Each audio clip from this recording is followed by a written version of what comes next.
Boadi, c'est combien? Boadi, c'est combien Déco? Je vois t'as des sous là, je vois tu fais la mala. C'est combien lui? C'est combien? 19 ans, premier match de Coupe du Monde contre le Brésil, comme ça l'équipe qui a le plus de Coupe du Monde, il te fait un match pareil. Mais calmez-le s'il vous plaît. Ça va être quoi dans 4 ans? Ça va être quoi dans 8 ans? Vous voulez tous que je le dise, alors je vais le dire. Oui, Rafinha n'a pas été au rendez-vous, et celui qui a porté ses cojones, c'est Vinicius. Même si sa deuxième mi-temps, elle est pas ouf, elle est même peut-être dégueulasse, je peux le dire. Le but qu'il met pour donner le point au Brésil, c'est trop. C'est trop le but qu'il a mis. Déjà, celui de Saibari, c'était exceptionnel, mais celui de Vini, c'est choquant aussi. En même temps, c'était le match le plus attendu. Donc heureusement que les deux buts étaient à la hauteur. C'était le match le plus attendu de la Coupe du Monde parce que c'était un match hyper équilibré entre deux des meilleures équipes. Les deux équipes, elles peuvent clairement viser l'écart et on l'a vu aujourd'hui. Même si le Brésil, ils ont dominé, le Maroc, ils ont fait un match de fou. Et si tu vois une victoire du Maroc à la fin du match, bah c'est pas choquant. Ce qui est incroyable avec ce résultat, c'est que le groupe il va être indécis jusqu'au bout et le Brésil et le Maroc vont se donner à fond jusqu'au bout parce que tout va se jouer au goal average. Et oui, les deux équipes favorites ont fait un point chacune ce soir. Donc pour le goal average, elles vont se donner à fond contre l'Écosse et à fond contre Haïti. Et ça, c'est exceptionnel parce que quand tu vois qu'elles jouent comme ça, t'as envie qu'elles jouent comme ça tout le temps. Je ne peux quand même pas m'empêcher pendant ce match, quand je le regarde, de me dire comment Ancelotti n'a pas pris Joao Pedro. C'est choquant de ne pas prendre Joao Pedro quand tu vois la prestation d'Igor Thiago ce soir. Tu te dis, Joao Pedro, tu le mets titulaire ou tu le rentres dans un Brésil comme ça leur donne 100 fois plus de chances de gagner. Même si le match nul, il est pas volé, il est pas scandaleux. Si t'as Joao Pedro, tu peux gagner bien plus facilement, tous les jours. Bref les amis, j'espère que vous avez tous kiffé ce match. De toute façon, à mon avis, si t'as pas kiffé, à part la deuxième mi-temps qui était un peu moins bonne, c'est que t'as pas bien regardé le match. C'était deux oppositions de style, on va dire. Le Brésil qui essayait plus de garder la balle, le Maroc qui a essayé de jouer un petit peu plus en transition, attaque rapide, etc. Même s'ils ont fait des belles choses en attaque placée. Donc c'était incroyable. Boadji, il m'a littéralement choqué. Vinicius, le but qu'il met, c'est trop. Merci le football, merci pour ce match. Si on a que des matchs comme ça la nuit là, on se réveille tous les jours, tous les jours. En fait, Vini, dans ta vie, toi, tu veux que je souffre. T'as pas fait ça contre le Bayern, non. Il fallait que tu fasses ça contre le Maroc. Moi, je t'ai attendu, moi. Toute la saison, je t'ai soutenu. Pour que tu viennes nous humilier et nous empêcher de gagner. Parce que oui, ce match, on méritait de le gagner. Parce que tout d'abord, on a le meilleur milieu du monde. Ayoub Boadji, merci Lille et merci la France. Parce que vous n'avez pas voulu le prendre alors qu'il est meilleur que tous vos joueurs réunis. Et j'oublie pas, hein, le match de patron de ce crâne chauve de Mazraoui. Quand il est comme ça, il est inarrêtable. J'ai cru voir Amrabat 2022. Il était juste la zone d'activité aujourd'hui de Ayoub Boadji. Il était juste partout. Au four, au moulin, à la récupération, dans la création de jeu, partout. Je vous dis, c'est le meilleur. Lille, si vous voulez le vendre, c'est 120 millions, je vous le dis. Et moi, je vais pas vous mentir, hein, ce match nul-là, je suis déçu. On aurait pu aller les froisser parce qu'à la première mi-temps, on les bouffe. Mais on n'est pas réaliste. Unai, t'aurais dû tirer au lieu de te prendre pour Messi. Maintenant, on peut dire que la Coupe du Monde a commencé. Le Maroc et le Brésil se sont donnés corps et âme aujourd'hui jusqu'à la dernière minute, surtout le Maroc. Une équipe du Maroc qui aujourd'hui a répondu présent sans complexe face à une équipe du Brésil qui était attendue au tournant. Dites-vous que depuis la Coupe du Monde 2014, le Brésil n'a plus passé les quarts de finale de Coupe du Monde. La dernière fois qu'ils avaient réussi à partir en demi-finale, ils s'étaient fait goumer 7 buts à 1 par l'Allemagne. Donc aujourd'hui, tout le monde attendait une équipe du Brésil au minimum en place, techniquement au niveau. Sauf que malheureusement pour eux, dès les 15 premières minutes, on constate qu'ils se font bouffer de partout par le Maroc. Pour vous dire, la bataille du milieu n'était même pas une bataille, étant donné que le jeune Boadji, le numéro 6 du Maroc, les a tous pocket. Casemiro et ses copains du milieu étaient à la ramasse. Presque tous les ballons étaient récupérés par les Marocains en un claquement de doigts. Pendant ces 15 premières minutes, le Maroc s'est créé plusieurs occasions qui malheureusement n'ont pas abouti. Juste après ça, on a le Brésil qui commence à se réveiller petit à petit avec des accélérations de Vinicius sur le côté gauche. Le Brésil qui depuis le début du match n'arrivait même pas à aligner 2 passes. Et c'est justement pendant le temps fort du Brésil vers la 21e minute que le Maroc fait mouche. Sur une magnifique ouverture de Brahim Diaz qui était entouré par 3 joueurs. Il réussit à trouver Saibari, Ant Gabriel et Marquinhos. Arrivé devant le gardien brésilien, il le lobe but. Le jeu suit son cours avec une équipe du Brésil qui se réveille petit à petit. Jusqu'à la 32e minute où notre cher Vinicius nous rappelle encore une fois qui il est. Le frérot nous a lâché l'un des plus beaux bangers de ce début de compétition. Dans la surface côté gauche, il se met sur son pied droit et allume les cages, but. Et j'ai même envie de dire, les Brésiliens peuvent le remercier parce que sans ce but de Vinicius, ça sentait pas bon pour le Brésil. Ils étaient sur le point de se faire éteindre. La deuxième mi-temps arrive, des changements sont opérés. Et en deuxième mi-temps, le match est complètement inversé. On avait le Brésil qui avait repris le contrôle du jeu. Le Maroc, quant à eux, était beaucoup plus prudent. Il courait beaucoup moins. Cependant, en termes d'engagement, ça y allait tout comme en première mi-temps. Bref, très beau match de la part des deux équipes. En fait, c'est simple. Il aurait fallu que ces 3 individus descendent sur le terrain pour donner une chance au Brésil. Il sait à quoi il vient d'échapper. Non, il le sait. Parce que si on est honnête footballistiquement, il n'y a pas un individu qui ne pense pas que le Maroc devait remporter ce match. Et même là, je pense qu'il y aurait eu match. Parce que le début de match du Maroc, il était tout simplement parfait. Pressing haut, intensité. Et ils sont récompensés à la 23e minute avec ce but de Saïbari parfaitement lancé par Brahim Diaz. Il finit parfaitement. S'il n'y avait pas eu cet exploit de Vinicius qui, comme d'habitude, dans son élément, dans son jardin, avait fini en lucarne, en vrai de vrai, le Maroc a remporté ce match 1000 fois. Parce que la performance d'Ayoub Bouadzi, il a mis de l'ombre sur tout le monde, sur le milieu de terrain, sur la défense, sur l'attaque brésilienne. En fait, c'est simple, c'était lui la star. C'était lui la star du match, tout simplement. Pourtant, il y avait Vinicius, il y avait Rafinha, il y avait je sais pas qui. C'était lui la star du match. Mais blague à part, comment en fait le Brésil peut encore jouer avec Igor Thiago en pointe, les gars? Mais en fait, est-ce que sa place n'était pas justement dans l'event UFC qui arrive là, en fait? À la place de Cyril Gane, parce qu'en fait, il a une dégaine de boxeur, il joue comme un combattant de MMA. Mais en vrai, le Maroc, c'était beaucoup plus consistant que le Brésil. Mazraoui, sa première mi-temps, masterclass. Hakimi dans son RP Luis Enrique qui crée autant d'occasions qu'un attaquant. J'en oublie, El Ainaoui, trop fort aussi. Contrairement au Brésil, Guimarães, Paqueta, Casemiro, catastrophique sa mi-temps. Bref, en tout cas, côté marocain, c'était beaucoup plus cohérent. Malheureusement, il a manqué ce brin de fraîcheur pour faire la différence. Mais en tout cas, je pense qu'il faudra compter sur le Maroc pour la suite. Par contre, le Brésil, il faut qu'il monte en puissance parce que là, j'ai trouvé ça inquiétant. Je me demande pourquoi Amrabat était technique, mais en fait, c'est Mazraoui MDR. Les frères, comment vous dire que moi aussi, ça m'a fait le même effet? Je voyais un chauve, barbu, je me suis dit, oh, depuis quand Amrabat, il est devenu fort comme ça? En fait, c'était Mazraoui. Et parlons du match, finalement, du dénouement du match. La pudeur. Une qualité que un TikToker très célèbre sur cette application qui est TikTok nous a dit de la mettre en avant. La pudeur. Boadou. 18 ans. Pudique. Zéro body count. Exceptionnel. Fantastique. Magnifique. Je sais même pas quoi dire. Je sais même pas quel adjectif qualificatif utiliser pour décrire ce petit garçon. Ce vieux père carrément, même parce que comment il joue pas comme un jeune. Il joue comme un trentenaire. Il joue comme Pirlo. Avec tout le respect. Au nom de Dieu Tout-Puissant, le match qu'il a proposé, j'ai jamais vu ça. J'ai jamais vu ça à son âge. Et en Coupe du Monde comme ça, premier match contre le Brésil, pas n'importe qui, le Brésil. Sortir ce genre de match. Boadou, la quintessence du football tout simplement. À 18 ans déjà, il a ce niveau. Ça me rappelle les débuts de Yamal avec l'Espagne. Je suis sérieux. Et franchement, mes frérots marocains, vous avez fait forte impression pour cette première journée. Je vous voyais perdre. Sincèrement, je dis la vérité, je vous voyais perdre. Mais vous avez lâché une vraie prestation de vrai homme. Franchement, merci pour le football proposé. Et il faudra parler de cette sélection brésilienne plus que moyenne. Jacques Casemiro, là, toi avec ton gros crâne là. Puis Paqueta, nul à chier. Igor Thiago, il est détenteur de Joga Finito. Très nul aussi avec son gros crâne là. J'ai juste envie de lui mettre des claques sur son crâne luisant là. Mais pour revenir, Boadou, 18 ans, il nous lâche une performance. J'ai jamais vu ça, franchement, c'est très très fort. Et pour la suite, ça s'annonce. Waouh! Waouh! Si vous avez des pépites comme ça, les frérots marocains, ça va être difficile de vous concurrencer sur le continent. Parce que là, ce que le petit l'a proposé, c'était très très fort. En tout cas, en ensemble, le reste de la compétition s'annonce bien. Vu le match que vous avez fait contre le Brésil, je vous vois gagner contre Haïti et je sais plus l'autre équipe, l'Écosse. En tout cas, c'est très bon ce que vous proposez. Ensemble, la famille, et restez branchés. En fait, Mazraoui, après une bonne homra, ça donne ça. Mazraoui, plus de cheveux, c'est Zizou. C'est donc ça le football marocain. Déjà, quand je l'ai vu sur le terrain, j'ai cru que c'était Amrabat. Je vois intensité, pressing, agressivité. Mais le match qu'il a fait, waouh! Première mi-temps, Rafinha, il n'était pas trop sur son côté.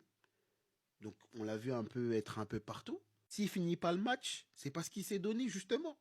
Il s'est donné. C'est pour ça qu'il est sorti avant. Parce qu'il a mis tellement d'intensité et d'énergie que voilà, à un moment donné, le coach, il était obligé de le faire sortir. Les stats de Mazraoui aujourd'hui face au Brésil, 54 ballons touchés, 85% de passes réussies, 2 sur 3 dribbles réussis, 4 tags, 4 dégagements, 6 ballons récupérés et 6 duels au sol remportés. Un match digne d'une Coupe du Monde. Il y a des Marocains qui m'ont dit avant le match, il va éteindre. Je ne pensais pas qu'il allait éteindre à ce point-là. Franchement. Et quand je vois ce que le Maroc a été capable de proposer aujourd'hui, je me dis que ça devrait normalement qu'être une formalité les autres matchs du groupe. Franchement. Le Maroc m'a impressionné. Voilà. Famille, je suis choqué. Je suis choqué par le match de cet individu. Mais c'est qui? Boadi? Oh là là là là. Dans un match où t'as Guimarães, t'as Fabinho. Je pensais que voilà, les Brésiliens, ils allaient quand même montrer quelque chose. Au milieu, que fut ma surprise? Boadi, il a tellement éteint. Et vous savez, par rapport à Mazraoui, j'ai trouvé exceptionnel. Il a tenu 100 minutes. Il a tenu 100 minutes à haute intensité face au Brésil. Qu'il a fait à Casemiro, à Paqueta, à Fabinho quand il est entré. Mais les gars, on est sur un crack. On est sur un crack générationnel à ce poste. Les Marocains, sur la première mi-temps, sur les 30 premières minutes, j'avais jamais vu ça. L'intensité, le pressing, les passes. Même si tu les supportes pas, on est obligé d'avouer, c'était beau. C'était beau. C'est pas possible. C'est pas possible ce match. Frérot, je suis fier de toi aujourd'hui. Il y en a beaucoup qui vont tomber sur toi. Mais qu'est-ce que c'est pas évident de jouer avec cette équipe du Brésil. Ah là là là là là là. Vigny et Rafinha sur le plan offensif. Bon, il y a eu l'entrée de Cunha qui a fait du bien et d'Henrique aussi en seconde mi-temps. Et mis à part ces deux-là, tu vois que les autres, ils sont pas du tout au niveau. Vigny, il a eu des fulgurances qui l'a permis quand même de marquer son but. Et c'est ses qualités.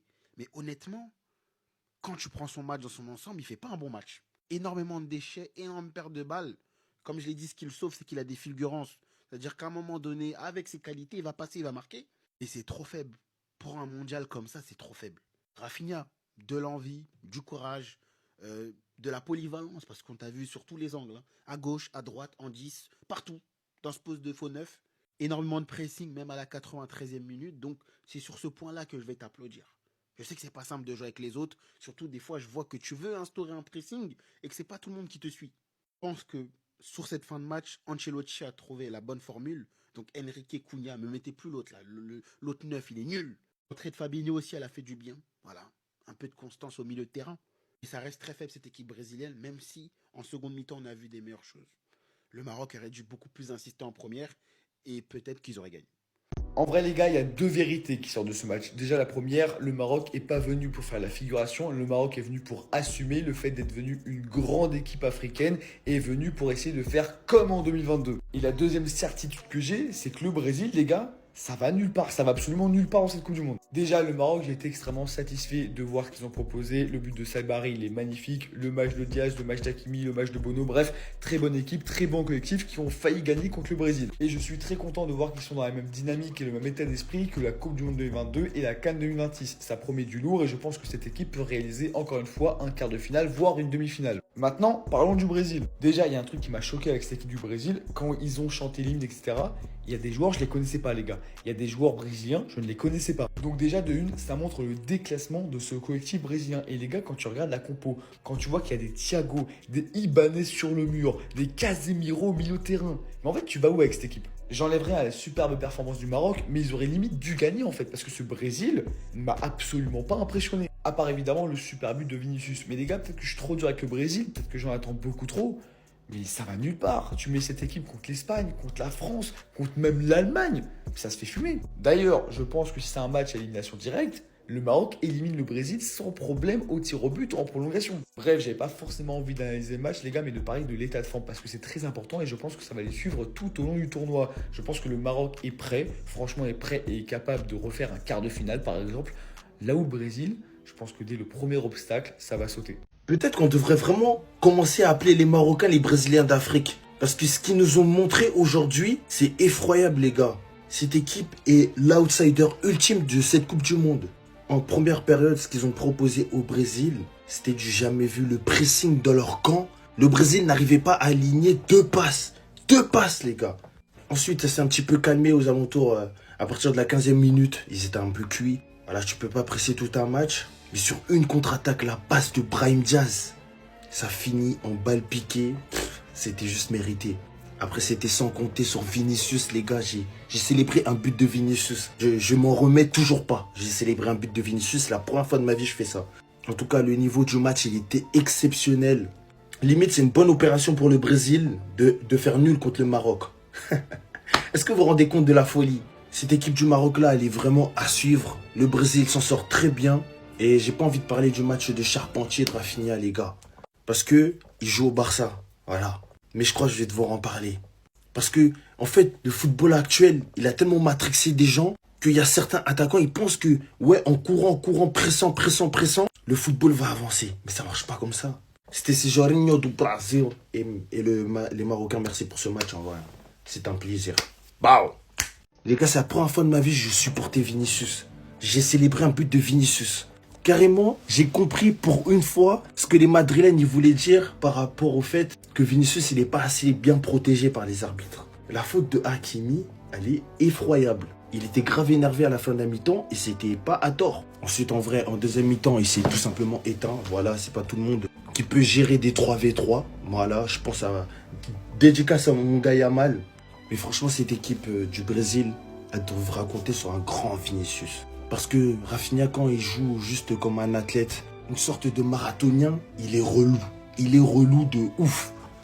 En tout cas, ce match, il était vraiment tout ce qu'il y a de plus impressionnant. On va voir ce que ça va donner par la suite. Mais Ancelotti a fait son choix et il fait tout pour mettre dans les bonnes conditions Vinicius, sans forcément avoir trouvé de solution pour Rafinha, qui a quand même joué à tous les postes dans ce match. C'était Jorginho do Brasil, dites-moi ce que vous en pensez. Pao. Ce que Rafinha m'a proposé, les gars, aujourd'hui, il a joué sur tout le front de l'attaque. Il a joué à tous les postes. Il a été mauvais à tous les postes, les gars. Il a raté des passes. Ça aurait pu donner des vraies occasions de but. En fait, Rafinha, quand il est dans celle-là, il est très dur à défendre. Je l'ai toujours dit. Malheureusement, il sera toujours le petit de Lamine Yamal au Barça. Et ses occasions, elles dépendront de la qualité de son effectif. Là, aujourd'hui, je ne sais pas comment Ancelotti va se dépêtrer de cette situation, mais il faut trouver une solution. Il faut mettre Rafinha dans les meilleures conditions possibles. Et c'est ce qu'il a essayé. Il a joué sur tout le front de l'attaque, les gars, et il était nul. En fait, intrinsèquement, là, il était juste nul. On ne va pas le juger sur un match, mais Rafinha, il a trop de mal avec le Brésil. Si Vinicius commence à décanter les choses et commence à se démarquer, ça va être agaçant. Par la suite, ça va être relou. Ça va être très relou. Donc Rafinha, réveille-toi. Moi, j'ai banalisé le fait que tu es un élite, tu sais pas percuter. Pousse pas les autres à te tirer dessus facilement. C'est tout. C'était ces Jorginho do Brasil. Dites-moi ce que vous en pensez. Pao. La France a de quoi s'en mordre les doigts.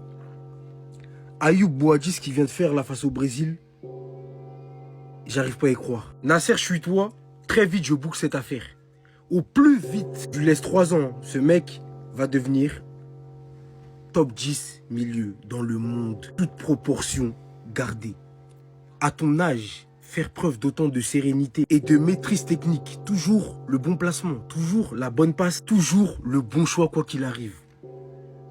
Ce joueur est fantastique. On le voyait déjà au LOSC, pour ceux qui regardent la Ligue 1, on était déjà au courant. On savait dans quoi on mettait les pieds. Mais Ayoub Boadji, du haut de tes 19 ans, tu montes ça face au Brésil pour ton premier match en Coupe du Monde. Lui qui a même pas 3 sélections avec le Maroc. Moi, j'applaudis et je dis chapeau. Parce que ce garçon est fantastique. Il a tout pour devenir l'un des tout meilleurs à son poste. Aujourd'hui, il a géré l'entrejeu marocain comme un patron. Pourtant, c'est lui le plus jeune, c'est vous dire. Des joueurs au milieu de terrain qui sont censés être plus expérimentés que lui. Comme Adjinaï, El Ainaoui, un peu moins. Sans rien leur enlever, hein. Les deux, ils étaient bons. Ounaï et El Ainaoui. Mais le boss au milieu de terrain au Maroc, on l'a très vite compris. Et on l'a vu, on n'a pas besoin de regarder 10 000 matchs pour le comprendre. C'est Ayoub Boadji. La proposition technique, tactique, c'est de haute volée, c'est le haut niveau, c'est l'excellence en fait. Et je me pose la question de savoir comment, quand tu vois le profil, comment Didier Deschamps n'a pas pensé à le sélectionner en vrai, ça aurait pas été scandaleux. Bref, Ayoub Boadji, moi je dis chapeau et respect, c'est trop fort, restez sobre. Abonnez-vous les gars, ça attrape.